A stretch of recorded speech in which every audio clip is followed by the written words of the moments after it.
큰 성공을 원한다면 큰 욕망을 가져라. 실패를 두려워하지 말고 욕망을 따라가라. 여러분은 성공합니다. 여러분이 그걸 원했기 때문이죠. 안녕하세요. 하와이 대저택입니다. 주위를 둘러보면요, 왠지 특별하게 운이 진짜 좀 좋아 보이는 그런 사람들이 있습니다. 뭔가를 시작하면 일이 술술 풀리고, 도움이 필요할 때는 꼭 적절한 사람들이 막 나타나고, 기회마저 자연스럽게 그 사람들한테 쏟아지는 것처럼 보이거든요. 저 사람 진짜 운 좋다, 이런 말이 절로 나올 만큼 말입니다. 그런데 정말 그럴까요? 그 사람들이 진짜 단순히 운이 좋았기 때문에 그 결과를 얻은 걸까요? 아니면 우리가 보지 못한 다른 뭔가가 있는 걸까요? 그래서 어제에 이어서 오늘도요, 일본의 사업가인 사이토 히토리의 운 좋은 놈이 성공한다, 이 책 속에 담겨있는 인사이트를 가져와서요, 저자의 시선에 저의 생각까지 더해서 여러분과 함께 생각해보고 싶은 부분들을 말씀드리도록 하겠습니다. 나는 반드시 성공하고 말 거야. 이런 마음은 언제 드는 걸까? 경제적인 자유를 간절히 원할 때, 매일 아침 출근길이 두려워서 당장이라도 다니던 직장을 때려치우고 싶을 때, 아니면 타고 싶은 차가 생겼을 때, 더 넓고 편안한 집에서 살고 싶을 때, 사랑하는 가족에게 더 풍요로운 삶을 선물하고 싶을 때, 이렇게 삶의 순간순간마다 우리 마음 한구석에서는 어떻게든 성공하고 싶다는 다짐이 막 고개를 들곤 한다.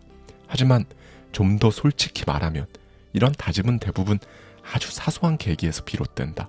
친구가 새로운 사업으로 성공했다는 이야기를 들었을 때, 아이 학원비를 내며 한 달 생활비를 고민하게 될 때, 가족들과 외식을 하면서 메뉴를 고를 때조차 가격을 신경 써야 할 때, 갑작스럽게 밀려든 카드값 고지서를 보고 한숨을 내쉬게 되었을 때처럼 평범하고 일상적인 순간들이 때로는 우리의 인생을 바꿀 수 있는 커다란 전환점이 되기도 한다. 그런데 이상하게도 마음 한구석에서 피어오르는 더 나아지고 싶다는 이런 욕망조차 때로는 부정적으로 여겨지곤 한다. 왜냐고? 많은 사람들이 이 욕망이라는 단어에 부정적인 의미를 부여하기 때문이다. 욕망이 크다는 말은 흔히 비난의 대상이 되고, 이 욕망을 드러내는 것조차 스스로 부끄럽게 여기는 경우가 많다. 하지만 묻고 싶다. 정말로 욕망은 부끄러운 것일까?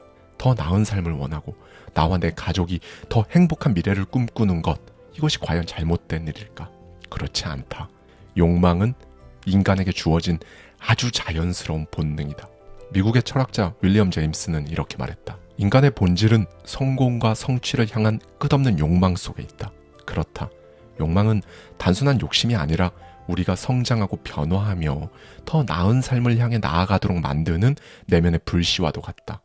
욕망이 없다면 우리는 지금보다 나아질 이유를 찾지 못하고 현실에 안주하며 그 자리에 쭉 머물러 있을 것이다. 그러나 이 욕망만이 우리의 삶을 끊임없이 앞으로 나아가게 만든다. 더 넓고 편안한 집에서 살고 싶다는 욕망은 가족의 안락함과 행복을 위해 더 열심히 일하고 더 큰 목표를 세우며 도전하도록 이끈다. 경제적인 자유를 얻고 싶다는 욕망은 나 자신뿐 아니라 내가 사랑하는 사람들에게 안정된 삶과 밝은 미래를 선물하고 싶다는 목표에 강한 동기가 된다. 심지어 누군가의 성공을 부러워하며 느끼는 그런 질투조차 자신을 돌아보고 발전시킬 수 있는 확실한 계기가 될 수 있다. 욕망은 이렇게 우리 삶을 움직이는 강력한 에너지이며, 그 에너지를 온전히 자신의 것으로 만든 사람들은 결과적으로 세상까지 바꾸어 놓았다. 해리포터 시리즈를 모르는 사람은 아마 흔치 않을 것이다. 이 소설로 명성을 얻은 작가 J.K. 롤링은 오늘날 세계에서 가장 성공한 작가 가운데 한 명으로 손꼽히지만, 그녀의 삶은 한때 쉽게 헤어나오지 못할 만큼 깊은 절망과 고통 속에 빠져 있었다. 롤링은 젊은 시절부터 작가를 꿈꾸긴 했지만 현실은 그녀의 이상과는 거리가 멀었다. 이혼 후 어린 딸을 홀로 키워야 했기에 정부의 생활보조금을 받으며 하루하루를 버텨야 했다. 가난이라는 단어는 그녀에게 일상 그 자체였다. 난방조차 제대로 되지 않는 차가운 집에서 살았던 그녀는 난방비를 아끼기 위해 카페에 가서 커피 한 잔을 시켜놓고 타자기를 두드리며 글을 썼다. 그때 썼던 글이 바로 해리포터 시리즈의 시작이었다. 그녀의 욕망은 분명하고도 강렬했다. 나와 내 딸을 빈곤에서 구해내겠다. 그녀는 자신의 고통스러운 현실을 바꿔야 한다는 절박함을 품고 있었다. 그녀는 이렇게 말했다. 인생의 밑바닥에 놓여 있을 때 더 이상 잃을 것이 없다는 사실을 깨달았다. 잃을 게 없었기에 도전을 피할 이유도 없었다. 그렇게 몇 년 동안 고군분투한 끝에 완성된 해리포터 원고를 출판사에 보냈다. 결과는 어땠을까? 대형 출판사들은 물론이고 작은 출판사들까지도 그녀의 원고를 모두 거절했다. 무려 12번이나 거절을 당했다. 거절의 이유는 제각각이었다. 너무 독특하다. 아이들이 이해하기 어렵다. 마법 이야기는 시장성이 없다. 그녀가 모든 열정을 쏟아부은 원고는 마치 세상의 관심 밖으로 밀려난 듯 보였다. 한 번의 거절도 아닌 무려 12번의 거절. 좌절감을 안겨주기에 충분했다. 하지만 롤링은 결코 포기하지 않았다. 끊임없이 문을 두드린 끝에 마침내 작은 출판사였던 블룸스버리가 그녀의 원고를 받아들였다. 물론 이마저도 순탄치 않았다. 출판사의 편집장은 책을 출판하기로 결정을 하긴 했지만 그런 그조차도 차가운 현실을 상기시켰다. 이 책으로 큰 돈을 벌기는 어려울 겁니다. 타자 속기 같은 실용적인 기술을 배우는 게 더 현실적일지도 몰라요. 하지만 출판 이후의 결과는 모두의 예상을 완전히 뒤집었다. 1997년 출간된 해리포터와 마법사의 돌은 출간과 동시에 폭발적인 반응을 얻었다. 처음에는 작은 출판사의 소규모 인쇄로 시작했지만 책이 입소문을 타면서 그 인기는 순식간에 전 세계로 퍼져나갔다. 해리포터 시리즈는 전 세계적으로 5억 부 이상 판매되었고 80개 이상의 언어로 번역되었다. 영화 시리즈로도 제작되며 세계적인 흥행 신화를 쓰는 동시에 전 세계 독자와 관객들에게 상상력과 감동을 선사했다. 롤링의 성공은 단순히 그녀 개인의 인생을 구원하는 데서 끝나지 않았다. 그녀는 자신의 욕망을 통해 수많은 독자들에게 영감을 주었고 책과 멀어져 가던 아이들에게는 읽기의 즐거움을 심어주었던 것이다. 그녀는 성공 후에도 욕망을 멈추지 않았다. J.K. 롤링은 자신의 부와 성공을 통해 다양한 자선 활동에 적극적으로 참여했고 한때 정부 보조금에 의지하며 생활했던 경험은 그녀가 지금도 소외된 사람들, 특히 여성과 아이들을 돕는 데 주력하도록 만드는 계기가 되었다. 롤링의 이야기는 욕망이 단순한 욕심이 아니라 삶을 바꾸고 세상을 움직이는 강력한 에너지임을 보여준다. 만약 그녀가 욕망을 포기했다면 어땠을까? 12번의 거절 앞에서 좌절했다면 오늘날 전 세계를 사로잡은 해리포터는 결국 세상에 나오지 못했을 것이다. 그녀 스스로도 가난과 절망 속에 그저 또 한 명의 실패한 작가로 남았을지도 모른다. 그러나 롤링은 달랐다. 그녀는 선택했다. 그리고 이렇게 말했다.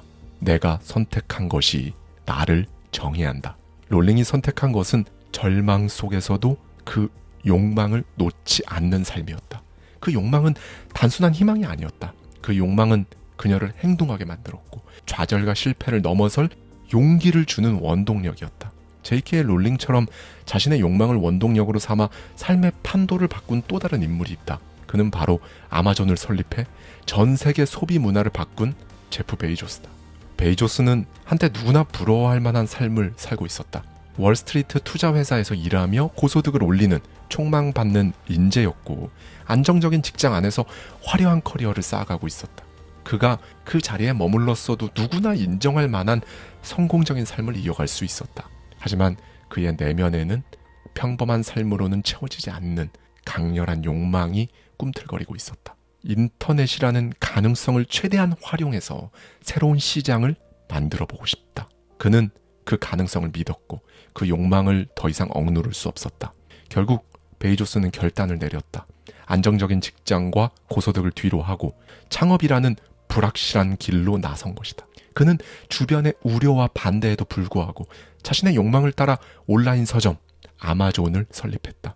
그러나 당시 인터넷은 이제 막 세상에 등장한 신기술에 불과했기에 대다수의 사람들은 과연 될까라는 회의적인 시선을 보내고 있었다. 인터넷 속도와 접근성조차 불안정한 상황에서 책을 온라인으로 판매한다는 아이디어는 실현 가능성 자체가 낮아 보였던 것이다. 베이조스는 자신의 욕망을 믿었다. 그는 새로운 시장을 창출할 수 있는 가능성을 보았고 그 욕망을 현실로 만들기 위해 자신의 모든 것을 걸었다.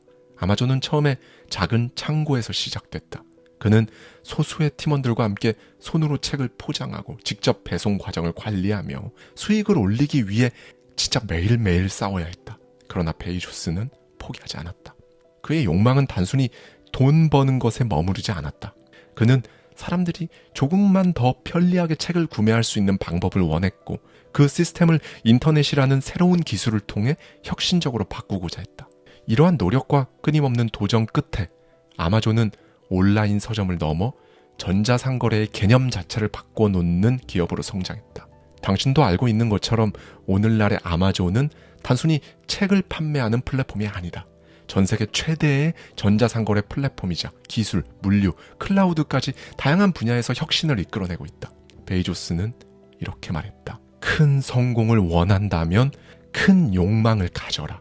실패를 두려워하지 말고 욕망을 따라가라.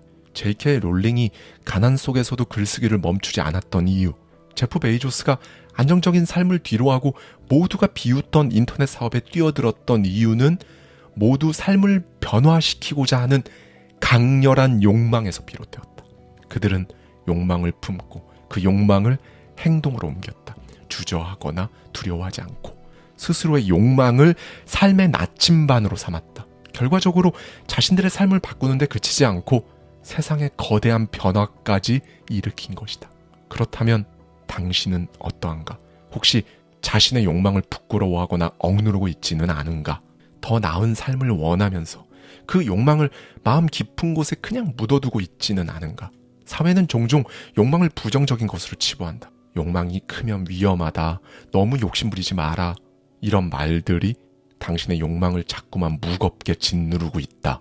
하지만 욕망은 부끄러운 것이 아니다. 욕망 없이는 도전도 없고 도전 없이는 변화도 없다. 욕망을 억누르는 순간 당신의 삶도 그 자리에 멈춰설 뿐이다. 이제 그 속박에서 벗어나라. 당신이 원하는 것을 솔직하게 좀 마주하고 그것을 당당히 욕망하라. 더 넓은 집, 더 좋은 동네, 더 안정된 삶, 더 큰 성공을 원한다고 해서 부끄러워할 필요 자체가 없는 것이다. 앞서 말했듯이 욕망 없이는 아무것도 시작되지 않는다. 당신에게 묻겠다. 더 나은 삶을 원하는가?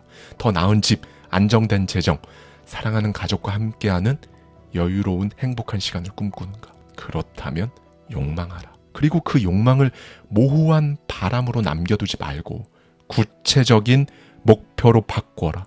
욕망은 품는 데서 끝나는 것이 아니다. 행동하지 않는 욕망은 그저 헛된 바람으로 사라질 뿐이다. 언젠가 나도 성공할 수 있겠지. 막연한 기대와 희망만으로는 아무것도 이루어질 수 없다. 당신이 지금 품고 있는 욕망이 현실이 되기를 바란다면 그 욕망을 구체적으로 계획하고 실천으로 옮겨야 한다. 작은 시작이라도 괜찮다. 목표를 적어보는 것, 책 한 권을 읽는 것, 배우고 싶었던 기술을 검색해보는 것, 심지어 지금 삶에서 단 한 가지를 바꾸는 것조차 욕망을 현실로 바꾸는 위대한 출발점이 될 수 있다. 당신 앞에 두 가지 길이 놓여있다. 현실에 안주하며 욕망을 억누르고 그저 현재에 머무를 것인가? 아니면 욕망을 품고 그것을 행동으로 바꿔가는 길을 지금 바로 선택할 것인가? 절대 잊지 마라. 당신의 욕망만이 당신 삶을 움직인다.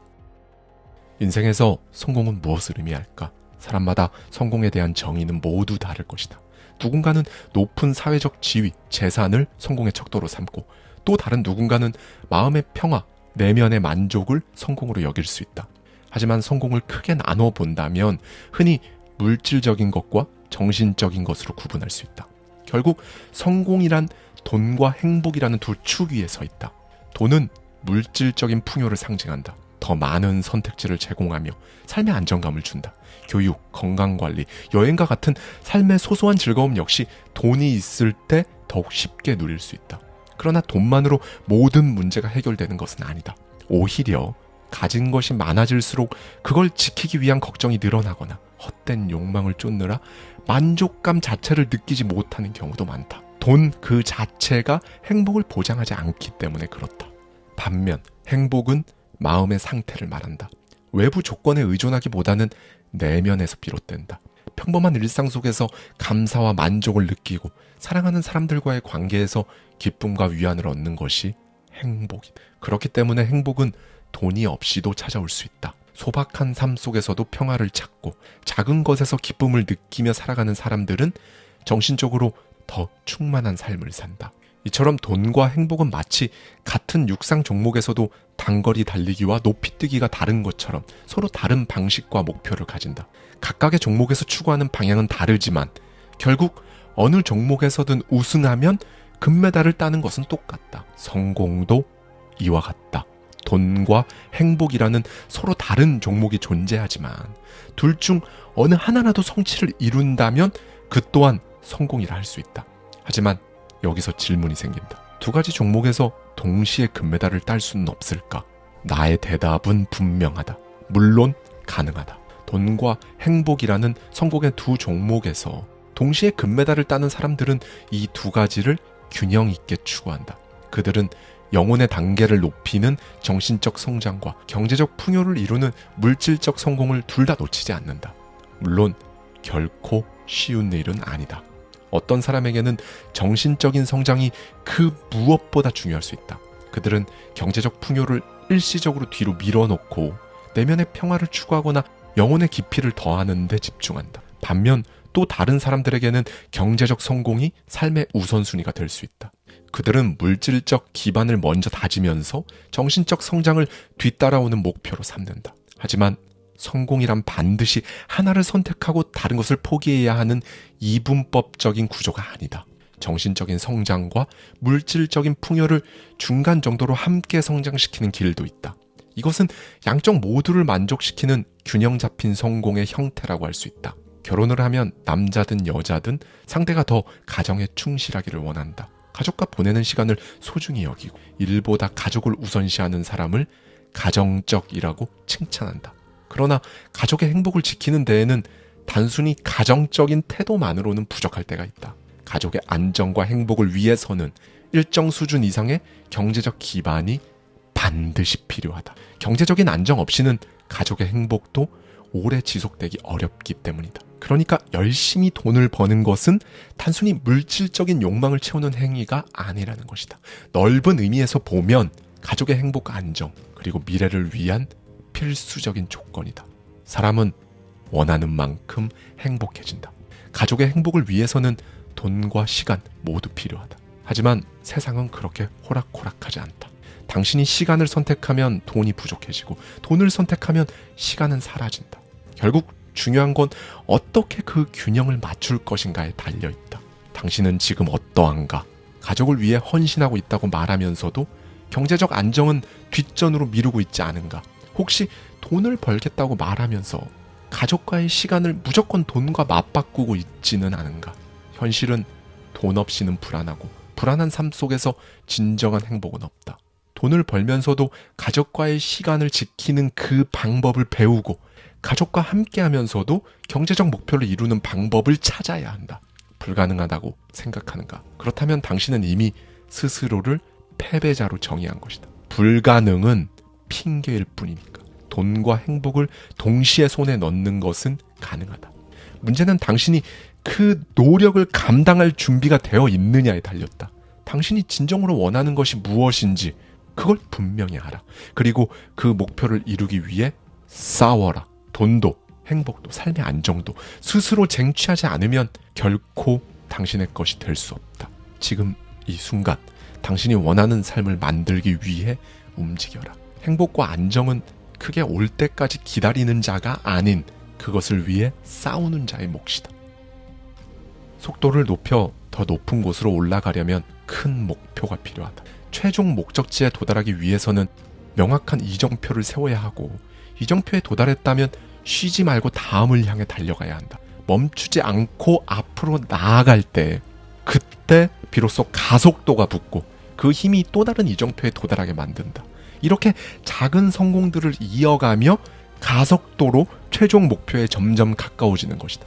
그런데 많은 사람들이 작은 목표를 세우고 거기에 도달하면 이제 속도를 늦춘다. 이 정도면 됐다. 안주하지만 그 순간이 바로 성장이 멈추는 시점이다. 그러나 작은 성취에 만족하며 멈춰서는 순간 당신이 이룰 수 있었던 더 큰 성공은 멀어지고 만다. 멈춤 대신 가속을 선택하라. 그리고 그리고 남들이 뭐라고 하든 신경 쓰지 마라.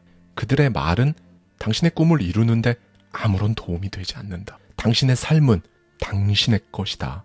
그러니 스스로에게 이렇게 말하라. 나는 이룰 것이다. 반드시. 어려운 문제에 부딪히면 사람들은 누구나 괴로워한다. 왜일까? 대부분의 사람들이 자신의 능력 안에서만 해결책을 찾으려고 하기 때문이다. 스스로의 한계 속에서만 고민하다 보면 답이 보이지 않고 결국 좌절감에 빠지게 된다. 그렇다면 해결책은 무엇일까? 우리가 속해 있는 이 우주의 중심에는 전 우주를 움직이는 거대한 힘이 존재한다. 이 힘은 단순히 물리적 에너지가 아니다. 수많은 지혜와 통찰이 응축된 무한한 가능성의 원천이다. 더 놀라운 사실은 이 우주의 중심이 당신의 마음과 직접 연결되어 있다는 점이다. 그렇다. 당신은 이 거대한 에너지와 지혜를 언제든지 활용할 수 있는 능력을 가지고 있다. 우주의 중심은 마치 수많은 정보를 처리할 수 있는 슈퍼컴퓨터의 본체와 같다. 그곳에는 당신이 상상조차 할 수 없는 무궁무진한 정보와 지혜가 담겨 있다. 당신이 할 일은 아주 간단하다. 문제를 혼자 끌어안고 고민하며 괴로워하지 말고 우주의 슈퍼컴퓨터에 문제를 정확하고 구체적으로 입력하기만 하면 된다. 나는 지금 이런 문제로 고민하고 있습니다. 이렇게 문제에 관해 분명하게 말한 뒤 잠자리에 들면 된다. 그 순간 마치 컴퓨터가 복잡한 연산을 처리하듯 우주는 그 문제를 해결할 답을 찾아 당신에게 전달할 것이다. 그리고 당신은 아침에 일어나 그 답을 실행하기만 하면 된다. 쉽게 말해 이런 것이다. 우리는 종종 좋은 아이디어가 떠오르면 내가 특별해서 아니면 남들보다 지혜롭기 때문이라고 생각한다. 하지만 사실 그렇지 않다. 그 아이디어와 지혜는 이미 당신 안에 혹은 당신 주변에 존재하던 것이다. 당신은 단지 그것을 떠올리고 그 존재를 인식했을 뿐이다. 어떤 마을에서 갑자기 온천이 솟아올랐다고 상상해보자. 사람들은 대부분 이렇게 말할 것이다. 와, 우리 마을에 없던 온천이 새로 생겼어. 그러나 진실은 다르다. 그 마을의 땅 아래는 처음부터 뜨거운 물이 흐르고 있었다. 사람들이 그 존재를 몰랐을 뿐이지 그 온천은 처음부터 거기에 있었다. 그들이 한 일은 땅을 파서 그것을 드러낸 것에 불과하다. 지혜 역시 마찬가지다. 어떤 훌륭한 아이디어가 갑자기 떠올랐다면 그것은 어디선가 새롭게 막 생긴 것이 아니다. 그 지혜는 본래부터 당신 안에 내재되어 있었거나 우주의 한 부분으로 이미 존재하고 있었다. 당신이 그것을 깨닫고 인식한 것 그뿐이다. 땅을 파서 온천을 드러낸 것처럼 아이디어와 지혜도 그것을 받아들일 준비가 되었을 때 비로소 드러난다. 당신 내면의 잠재력과 우주의 지혜를 믿어라. 당신의 잠재력과 우주의 지혜는 발견하는 것이 아니라 이미 존재하는 것을 깨닫는 것이다. 문제를 해결하지 못하고 있다면 그건 당신이 내면을 들여다보지 않고 자꾸 외부로만 눈을 돌리고 있기 때문이다. 땅을 파지 않으면 온천은 솟아오르지 않는다. 손을 대지 않으면 문은 열리지 않는다. 그 온천은 이미 거기에 있고 문 뒤에는 이미 새로운 길이 있다. 오늘 하루 이 말을 기억하라. 당신이 찾고 있는 모든 답은 이미 당신 안에 있다. 감사합니다. 지금까지 하와이 대저택이었습니다. 저와 함께 매달 한 권씩 책 속에 담긴 격렬한 통찰을 통해 한 단계 더 성장하고자 하는 분들은 아래 고정되어 있는 댓글을 참고해 주세요.